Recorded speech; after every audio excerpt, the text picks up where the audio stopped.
Hey everybody, welcome to the tour of my 2012-2013 Artist in Resident exhibition. Here is the show.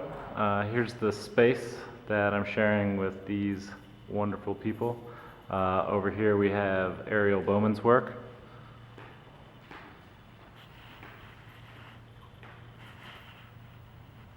And then in the middle we have Lisa Johnson, and then over here we have mine. So I'll just give you a quick rundown of what the stuff is and what you're looking at. Has some ice crackle platters. These are about 13.5 inches. Fired in a reduction kiln. This one had a little bit more oxidation, so the glaze is a lot more transparent, a lot clearer. I think this one was actually refired in reduction cooling, so you can see the clay body has that nice gray. Piece number one. Piece number two, this is a smaller ice crackle plate, fired in reduction with that really nice iron brown rim. Piece number four, there was another piece, but the numbers don't quite match up.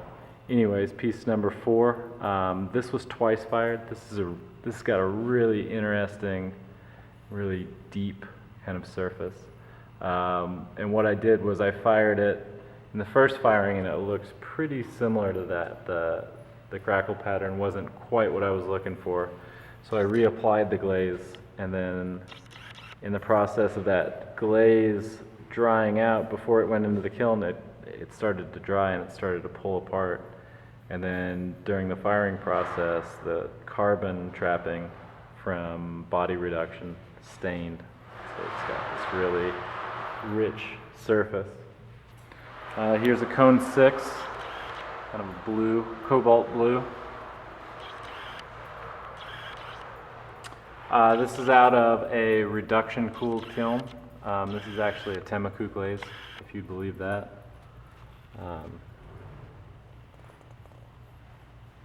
Microcrystalline.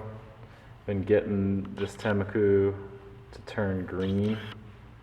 You know, tea dust glaze generally turns kind of like khaki colors. This one's been turning green.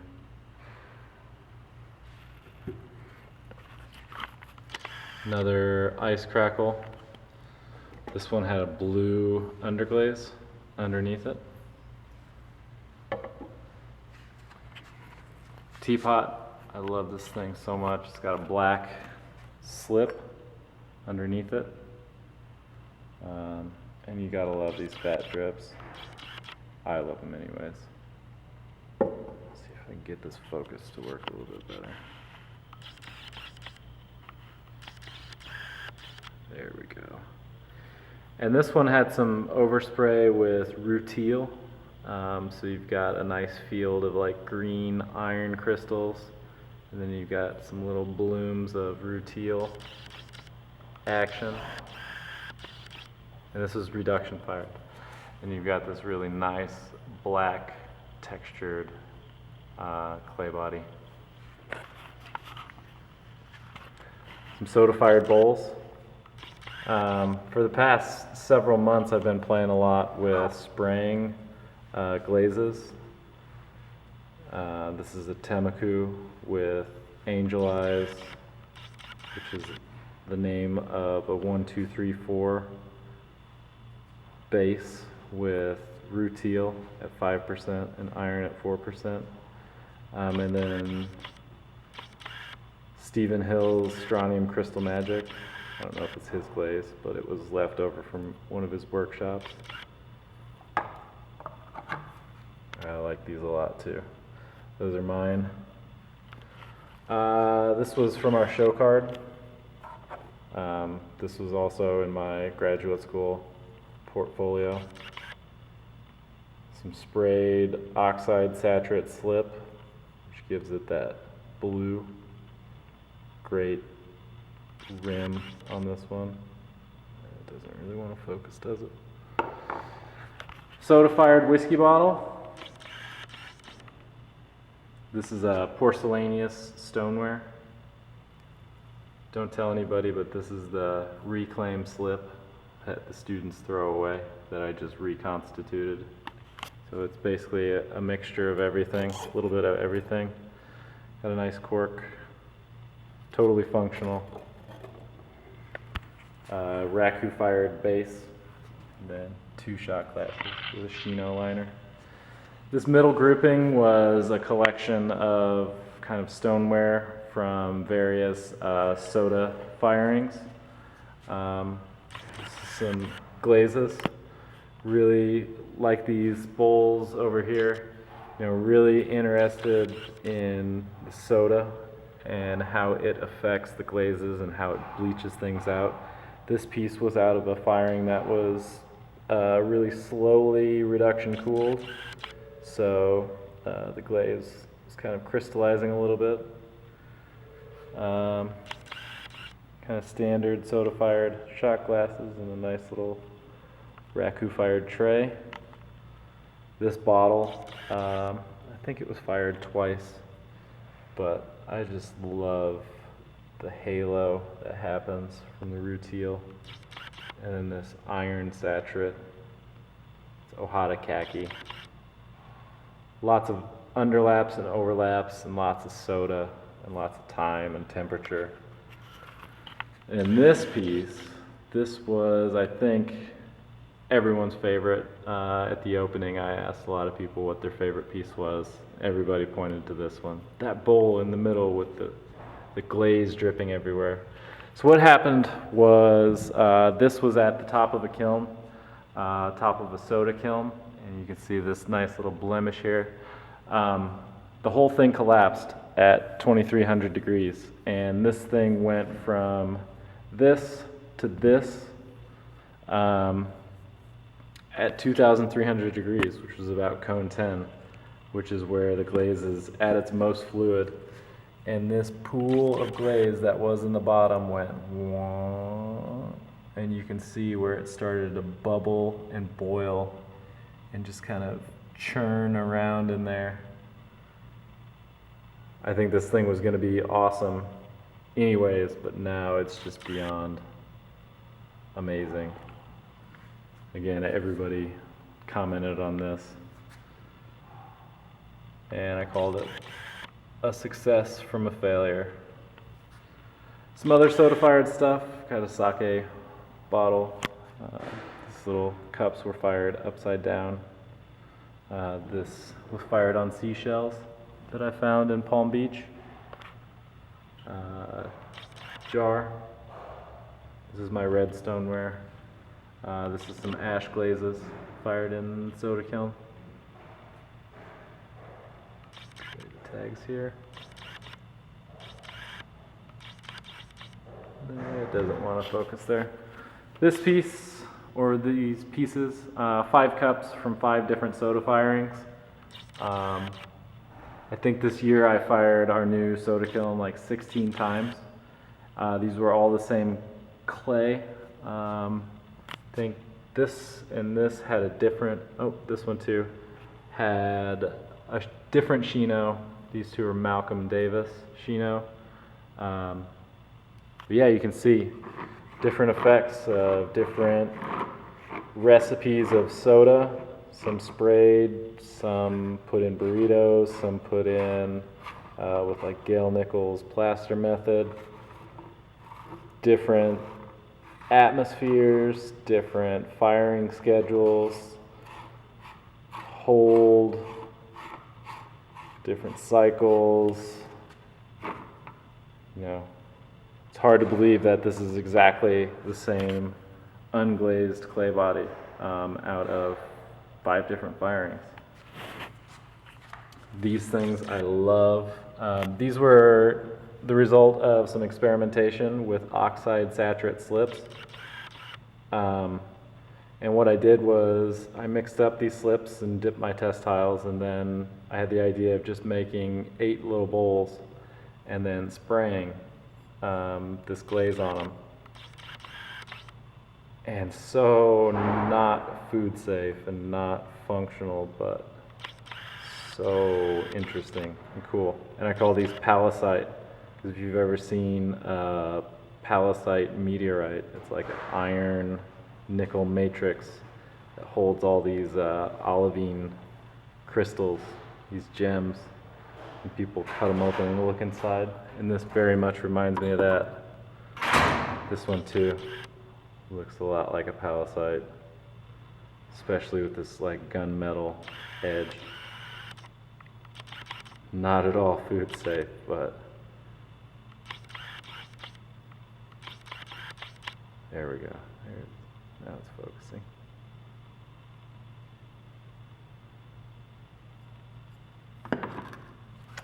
More ice crackle from that same series. Again, oxide saturate slips that were just oversprayed. So you can see that was number 3. Much more subtle than the other two. And this one had some cobalt and copper and black iron, just like 30 or 40% oxides in a slip.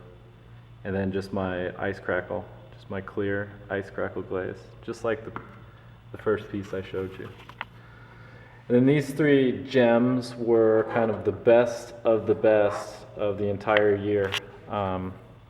This one, I think I've never had the ice crackle turn out quite this beautiful and quite this spectacular. You can see the surface is just so deep and so satisfying, and just it's like a stack of books that's been knocked over, or like rose petals or something. It's just right. The recipes were just right on this piece, and it's just a humble little bowl. This was out of the same firing, slightly different clay body, and this one I think was a little bit more oxidized. There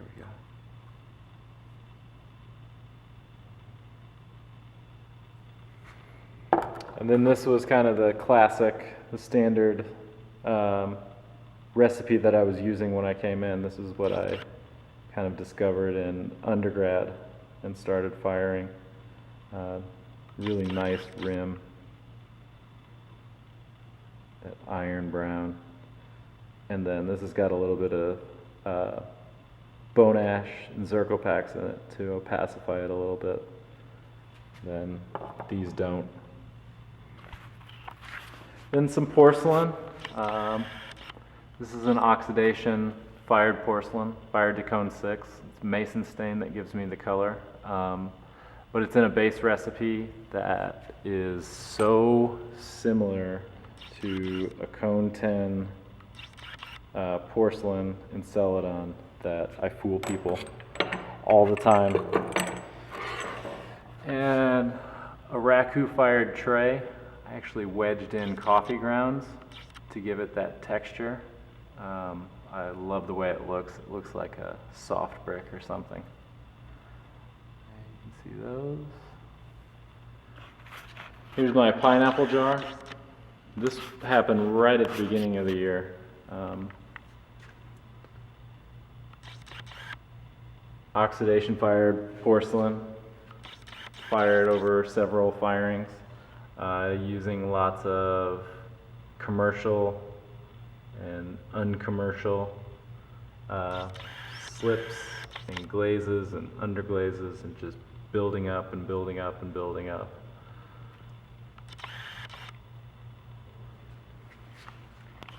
Soda fired bowl. This is like Bower orange, I think. And then a nice blue Celadon glaze.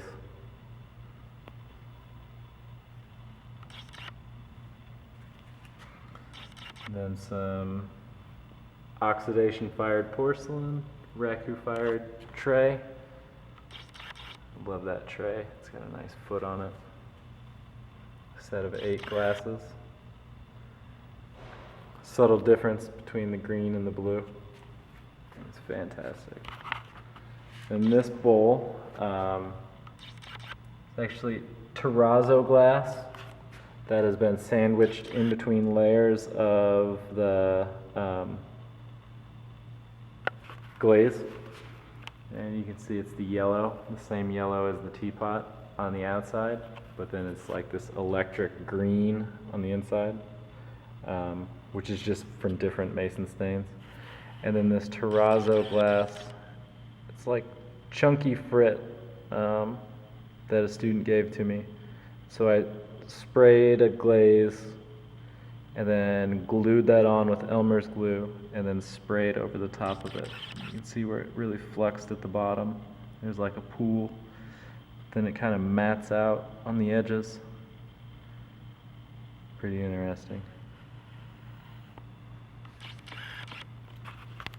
Then in the center, got more soda-fired stuff.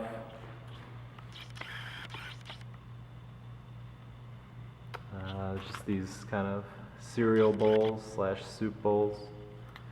Got some pretty galactic Temuku rutile happening.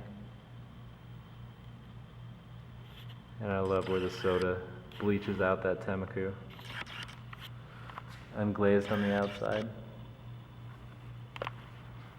Again, more drips, more halos, more hare's fur.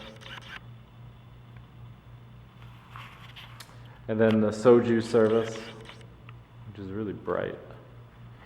See if I can get a better shot of it. Love this reflection that happens. Soju. And again, it's the Celadon, Cone 6 Celadon. I used Robin Egg Blue to give me that Jing de Zhen Shadow Blue Celadon, because it just looks so good. So yeah, that's the show. If you can make it, it's at the Armory Art Center in West Palm Beach, Florida. If you can't, hope you don't mind the camera focus noises. Thanks for looking.